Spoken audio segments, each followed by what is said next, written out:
Hey everybody, Patrick Varano here. Thank you for joining me. This is day 5 of the Leadership Bridge Awareness Week.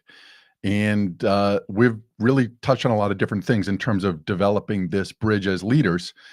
And what I wanted to talk about today in the book that I've written called The Leadership Bridge, which is the leadership bridge, how to engage your employees and drive organizational excellence, because that's really what we're trying to do. When we have engaged employees, organizational excellence, I believe, takes care of itself in many different ways. So we started out day 1 talking about building the bridge internally, and I think that's so important. Then we moved on to a couple of the behaviors that really start to build that bridge with those people that you really are asking to follow your lead, and that's around congruence, right? Being in alignment with what you say and what you do. Demonstrating appreciation. And there are a number of different ways that we do that. Then there's creating a sense of belongingness within your teams, right? As leaders, to me, it's our responsibility to try and create an environment where people feel as though they are included in what's going on. The next thing that we talk about, the next cable in terms of building this leadership bridge, is around listening.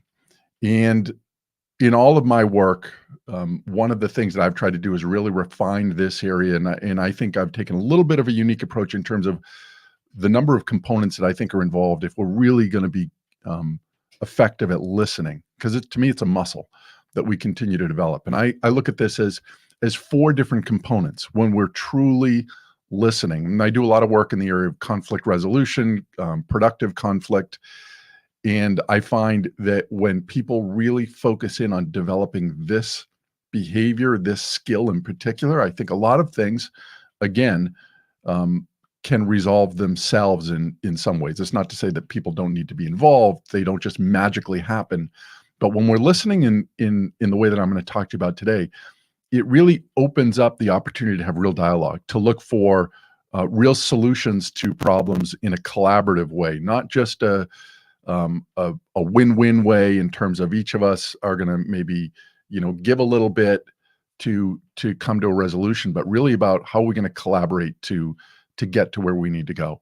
So the first of the 4 components that I talk about in this form of listening is, one is we listen with our eyes, right? So there's a lot of research around different aspects of being able to read people's body language. One of my favorite books in this area is a book by a gentleman named Joe Navarro. He wrote a book called What Every Body is Saying. And in his book, he really catalogs many of the things or experiences he had over 20 years as his role as an FBI interrogator. And he talks about the autonomic nervous system and how we don't control that, right? There are tells that we all have that when we're feeling uncomfortable or maybe not telling the truth or just not really in a comfortable place with the position we're in, we might do different things to soothe ourselves, to pacify ourselves. So maybe it's we tap our feet, maybe it's we rub the front of our legs, or I start to rub my face when somebody's maybe asking me questions that I'm not comfortable answering. But we all have them. We all have tells, and the better we are at recognizing body language in people, it helps us to read people better, really. And also, quite honestly, if I'm going to be looking at you and observing what you're doing, then I can't be looking around doing other things. I've got to be focused on you. And when we do that, when we focus on the other person, right, what that starts to do is build a connection with that person. As long as we're not being creepy about it, we're not staring at them too much. But when I'm looking right at you, watching you, observing you, I can't be doing other things. So that's the first part. The next, we talk about listening with our ears. And I would ask you to imagine when you're wearing noise-canceling headphones. Why do you do that? You do that if you're on an airplane. Maybe it's to not hear anything else around you, but maybe it's to listen to a podcast or music or something else that you don't want distractions around you to impede your ability to listen to what it is. And I would challenge you to think of listening to another person the same way. Imagine you have noise-canceling headphones on, that you're focused completely on listening to what they're saying to you. And when we do that, we listen to somebody's words, The choice of words might be important, right? Maybe these are words that that have more meaning than just the word, right? Words have weight. That we're listening for tone of voice. We're listening for the speed at which somebody's speaking, right? There's somebody really talking quickly and they don't normally do that. Are they really slow?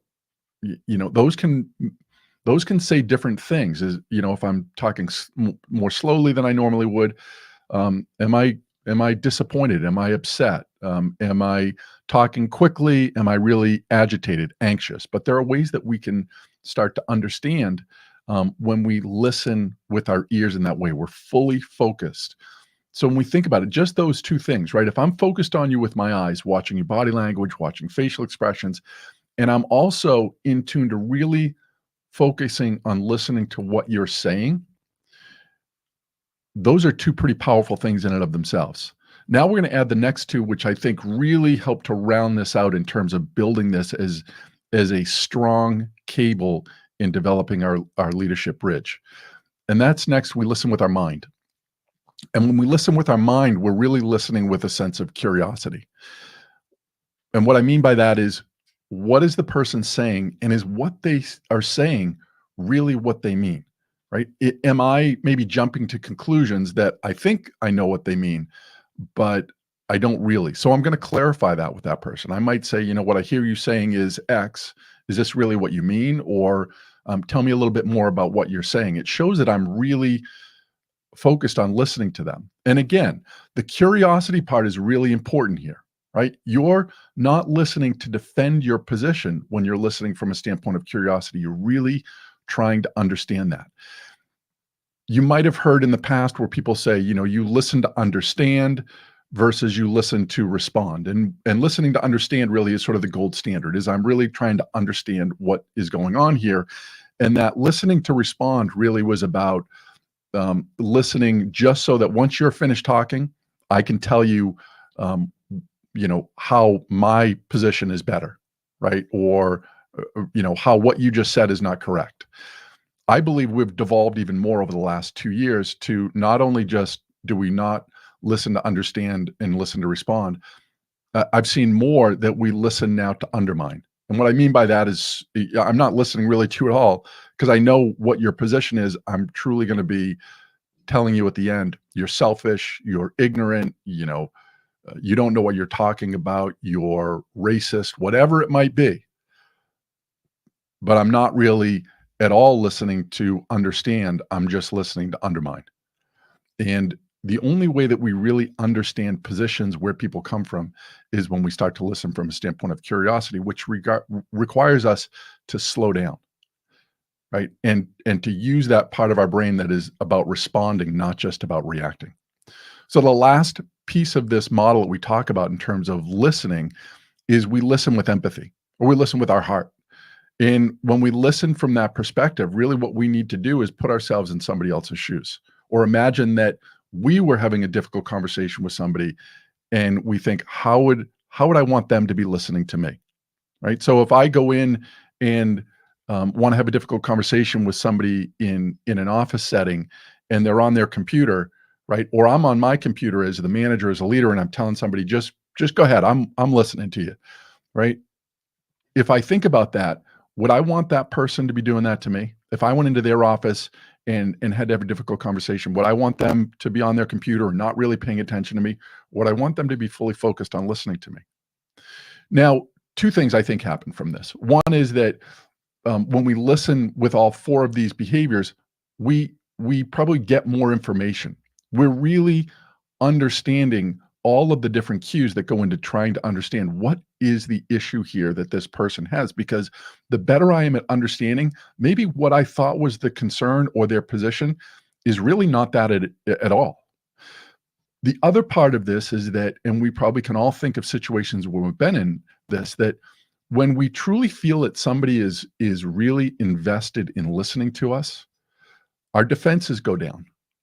We don't feel as much tension probably in that, I feel like you're not really listening to me. You're just going to try and counter argue with me, and I've got to sort of hold my position, right? I'm holding back. When I feel like you're truly listening to me, I open up. And when we both open up, what we find oftentimes is that there are other solutions to, the problems that we think we have or the disagreements. They're not what we think they are when we truly listen in this way. So this cable on listening is I think vitally important if we're really going to continue to build that bridge with those people around us. And more importantly, I think what it does when we're building this bridge is it does create organizational excellence. Um, it can't not, right? Because if we're in this space, we're truly invested in those people that are around us. So I hope you found this valuable. I hope you'll join me on day 6. We'll talk about the next cable that is important to develop here, and it's around empathy. But how do we do that, and why is it important?